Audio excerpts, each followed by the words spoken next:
भगवान कृष्ण गीता में कहते हैं कि तुम कर्म करो पार्थ, फल की चिंता मत करो, क्योंकि फल तुम्हारे हाथों में नहीं है।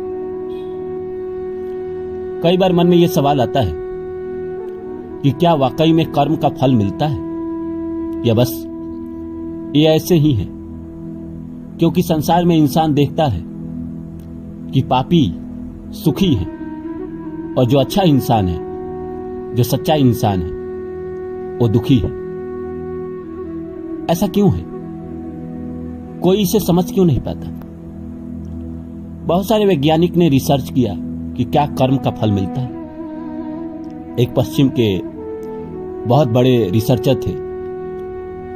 उन्होंने जब इंसानों को आग में हाथ डालते हुए देखा और हाथ को जलते हुए देखा, या इंसान को जहर खाते हुए देखा और जहर खा के मरते हुए देखा, तो उन्होंने इस थ्योरी को सिद्ध किया कि हां, कर्म का फल मिलता है। अगर कर्म का फल नहीं मिलता तो आप हाथ आग में डालो या ना डालो, उससे कोई बहुत ज्यादा फर्क नहीं पड़ता है। लेकिन कर्म का फल मिलता है, इसीलिए आपने जैसे ही आग में हाथ डाला, आपके हाथ जले। बात तो होती है कि भाई ये तो सबको पता है कि आग में हाथ डालने से हाथ जलेगा ही जलेगा। लेकिन ये जो पापी है, जो इतने संसार में अत्याचार करते हैं, लोगों के साथ बुरा करते हैं, उनका क्या? ओशो बड़ा अच्छे तरीके से इसको एक्सप्लेन करते हैं। ओशो कहते हैं कि मान लीजिए कोई इंसान संसार में जिसे हम पापी समझते हैं, वो ऊपर से दिख रहा है ना, वो अंदर से पापी है या नहीं है, ये आपको कैसे पता? भगवान इस संसार में हैं, तो भगवान कहीं दूसरी जगह थोड़ी है, वो तो आपके अंदर ही है ना। एक इंसान जो दूसरे के साथ गलत कर रहा है, लेकिन उसके अंदर का इंटेंशन सही है। जैसे मान लीजिए ओशो एग्जाम्पल देते हैं कि एक इंसान था जिसको 30 साल से सर में प्रॉब्लम थी, वो सही से निर्णय नहीं ले पाता था। एक बार किसी से उसकी लड़ाई हुई, और जिससे लड़ाई हुई उसने एक पत्थर उठाकर उसके सर पे मारा, और जिस जगह मारा उस जगह वही वेन थी जो उसकी सर में दबी हुई थी, वो उभर गई और उसकी बीमारी ठीक हो गई। तो ये बात कहते हैं कि मान लीजिए उस आदमी ने उसकी बीमारी ठीक कर दी। बाहरी दुनिया के लिए तो ये पुण्य है कि 30 साल से जो इंसान दुख में था, परेशानी में था, संघर्ष में था, तकलीफ में था, उसकी परेशानी 1 मिनट में खत्म हो गई। लेकिन जिस आदमी ने उसे पत्थर मारा, क्या उसे इसका पुण्य मिलेगा? नहीं मिलेगा, क्योंकि उसका इंटेंशन तो इसको हार्म करना ही था ना। बाहरी जगत में दिखा कि उसने पत्थर मारा और इसकी परेशानी दूर हो गई, लेकिन कहीं ना कहीं मन में तो उसकी यही था ना कि इसका सर फोड़ दो। तो ईश्वर तो आपके अंदर ही है, सारा ऑब्जर्वेशन तो आपकी आत्मा करती है, जिसको हम आत्मा कहते हैं, वही तो ईश्वर का अंश है ना। जैसे कोई इंसान दान करने जाता है तो 2 ही भाव से दान करता है, या तो वो दयावश,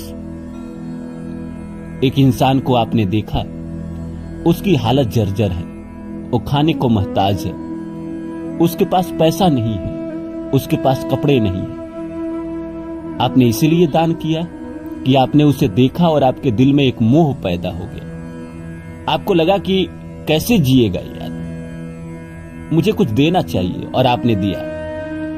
और एक दान जो ज्यादातर इस धरती पे 95% लोग करते हैं कि मैं ये दान कर दूंगा तो मुझे पुण्य मिलेगा, मेरे शनि प्रसन्न होंगे, मेरे राहु प्रसन्न होंगे, मेरे केतु प्रसन्न होंगे। या कोई अहंकार वश आज मेरे पास है तो लो, मैं तुम्हें ये दान देता हूं। अंदर इंटेंशन ऐसा भी होता है, या तो आप लालचवश या अहंकारवश दान करते हैं, या फिर दिल से किसी को आपको दया आ गई तो आप दान करते हैं।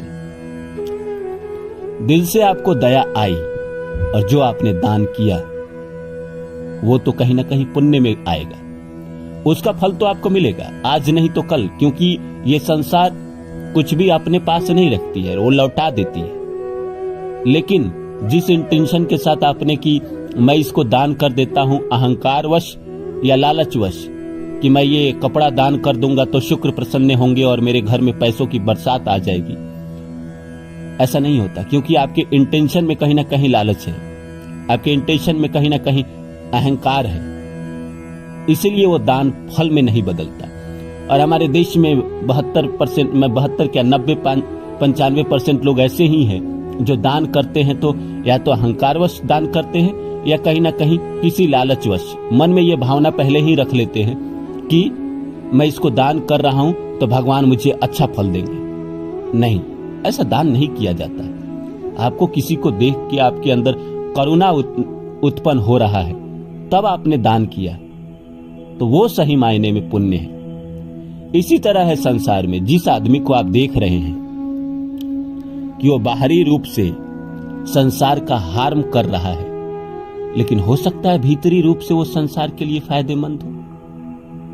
जैसे मान लीजिए बहुत लोग कहते हैं कि अंबानी अडानी देश का बहुत हार्म कर रहा है, लेकिन भाई क्या कारण है कि फिर भी वो लगातार तरक्की करते चले जा रहे हैं। ठीक है, अडानी को छोड़ देते हैं, अडानी की अभी कुछ मामले गलत है, अंबानी को ही ले लीजिए, वो लगातार बढ़ते क्यों जा रहा है।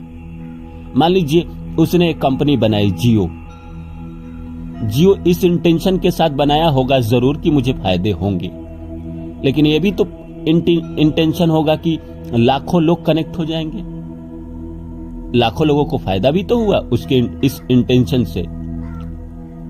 और जिस इंटेंशन से उसने जियो बनाई सारी दुनिया ने उसका स्वागत किया, सारी दुनिया को उससे फायदे हुए। इसी तरह है, कर्म का फल किसी भी इंसान का व्यर्थ नहीं जाता।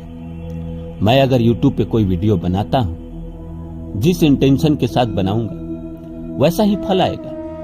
आप जो जिंदगी में जो कर्म करते हैं, जिस इंटेंशन के साथ करते हैं वैसा फल आएगा।